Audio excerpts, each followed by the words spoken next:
खुलुमबाय रायजोफोर जय हिन्द जय भारत नोंथांमोननो बेसेबा गोबावनि उनाव नै मोनसे भिडिअ लाबोदों फुल्स डिटेल्स आंनि रावजोंनो नोंथांमोननो आं खोन्थानि जे दिल्लीयाव माबोरै घटनाया जानाय आरो बेयाव गोबां डाक्टरफोरनि जे नाम फैदों बे पुरा डिटेल्सखौ खोन्थानायनि सिगां आङो काश्मीरनिफ्राय जागायनि घटनाखौ नोंथांमोना हयथ' भिडिअखौ जोबजासिम नायलांगोन आरो बुजिगोन काश्मीरनिफ्राय आं जागायनि खोन्थानि 19 अक्ट'बर 2025 बे दिनखालि बे जम्मु काश्मीराव मोनसे बनपुरा नगा होननाय मोनसे गामियाव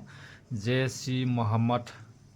जे पाकिस्ताननि जे आतंकवादी संगठन मोनसे ग्रुप जेसी मोहम्मद बेनि मोनसे प्रस्ताब लगायदोंमोन वालाव गामियाव बै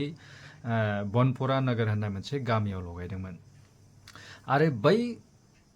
प्रस्ताबाव ओरैबायदि लिरनाय दंमोन जे इन्डियान आर्मी आरो पुलिस बिथांमोना जे जेसी मोहम्मद बे संगठननि गोजानाव था आरो जोंनि खामानि मावनो लानायखौ दा हेंथा हो ओरैबायदि मोनसे प्रस्ताब बिसोरो बेयाव लिरनानै सिथाबना होदों दा बैफोर खबरखौ पुलिसा मोननानै नायबिजिरनो हमो जे बे प्रस्ताबखौ सोर लगायखो बेफोरबायदि सोर गाज्रि खामानि मावनो हमखो दा बेफोरखौ गोबां केमेरा सीसी केमेरा बायदि इन्टेलिजेन्स टीम बायदि बेफोरबायदि गोबां हगारनायनि गेजेरजों सासे डाक्टर बा सानै डाक्टरनि बेयाव नाम फैयो फार्स्टआवनो सासे डाक्टरनि नाम फैयो जे बेयो काश्मीरनिनो बनपुरा नगावनि बियो सासे डाक्टर बिनि नामानो जाहैबाय डाक्टर आदिल अहमद घटनाया बिनिफ्राय जागायो डाक्टर आदिल अहमदखौ बिसोरो पुलिस आरो इन्टेलिजेन्स टीमा बेखौ गिरफ्तार खालामो आरो गावसिनि माबायाव लानानै बेखौ जेब्ला सोंनाय फिननाय इनकुवेरि खालामो अब्ला बेनि गेजेरजों मोनसे बाथ्रा आरो हमनो हाबावो बेयो जाहैबाय हारियानानि गुरुग्राम आलफाला इउनिभारसिटिनि डाक्टर सासे सिनियर डाक्टर बे जाबाय शाकिल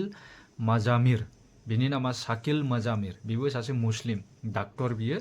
आलफाला इउनिभारसिटियाव सासे डाक्टर खामानि मावबाय दं माने स्टुडेन्टफोरखौ फोरोंनाय माने जे डाक्टर गोदान जायो होमबा बेसोरखौ जि क्लास लायो फोरोङो आरो बेनिफ्राय एग्जाम पास जानाय लोगो लोगो डाक्टर जि सार्टिफिकेटखौ मोनो बैनि सासे फोरोंगिरिया बेयाव नाम फैयो दा बेखौ जम्मु काश्मीर पुलिस हारियाना पुलिस दा बेसोरखौ लानानै मोनसे सार्च अपारेशन खालामो दा बै सार्च अपारेशन खालामनायनि गेजेरजों 30 अक्ट'बर 2025आव डाक्टर मुजामिल शाकिलखौ हमो गिरफ्तार खालामो आरो बै गिरफ्तार खालामनायनि उनाव खायसे खामानि बिसोरो गोबां लेट जायो आरो पुलिस आरो जम्मु काश्मीर पुलिस आरो हारियाना पुलिस बिसोरो गोबां इनकुवेरि खालामनानै जेथिया 9 नभेम्बर 2025आव हारियाना फरिदाबाद मोनसे गामियाव थस गामि होनो बै हारियानानि फरिदाबादाव मोनसे थस गामि दङ बै गामियाव police Haryana police Jammu Kashmir police बिसोरो मा खालामो रेड मारियो नायबिजिरो रेड मारियो बेयाव रेड मारिनायाव मोनसे गुदामाव थस गामि होननायाव मोनसे गुदाम दंमोन फिसा न' दंमोन बेयाव थांनानै जेब्ला नायबिजिरो बेयाव 12टा सुटकेस मोनो बै सुटकेसा गिदिरबो फिसाबो 12टा सुटकेस मोनो आरो बै 12टा सुटकेसाव मा दंमोन 358 किजिग्राम बेयाव माखासे बेरफुग्रा बेसाद मोनो 358 केजि बेरफुग्रा बेसाद मोनो दा बेनि गेजेराव आरो नायनायनि गेजेराव आरो मा मोनबावबाय बे जायगायाव आसल राइफल AK-47 बायदि सेम AK-47 जों सेम माने बियो एसे रेजें जायो आरो AK-47 निसाय आरो 3 मेगजिन मोनो 84 गुलि मोनो आरो 8था लाइभ राउन्ड बेफोरबायदि मोनो आरो बिसोरो जम्मु काश्मीर आरो हारियाना पुलिस आरो माखासे इन्टेलिजेन्स IB बिथांमोना दा बैखौ मोनखांनायनि उनाव मा जायो एसे स्ल' जालांबाय आरो जे गिदिर घटना खालामनो नागिरदों बेखौ हमनो हाबाय बेफोरबायदि नायबिजिरनाय इनकुवेरि खालामबाय थानाया एसे स्ल' जानायाव दा मा जाहैबाय बिनि उनाव मा जाबाय जे दिल्ली राजधानी लाल किलायाव ना मोनसे गिदिर घटना जाना होबाय। बे जाबाय बै मेट्र' स्टेशन 1 नाम्बारनि मोखाङाव बेयाव मोनसे ट्राफिक दङ, ट्राफिक जाम सिगनेल होयो। बै जि बेरफ्रु होदोंमोन बैनि मुङा जाहैबाय डाक्टर मोहम्मद उमर नाबीमोन आरो बिनि नामा। बेबो मोनसे आतंकबादि हामला होननानै बेखौ दा घोषित खालामना होबाय। दा बेयाव बै बेरफ्रुनायनि सिगां बेरफ्रुनाया जादों 6:52 दा बे बेलासिनि जि बेरफ्रुनायनि सिगां बियो मोनानि 12 बाजिनिफ्राय बियो एखेबारे दिल्लीनि पुरा जायगायावनो गिदिंबाय थादों आरो इयो इन्डिया गेट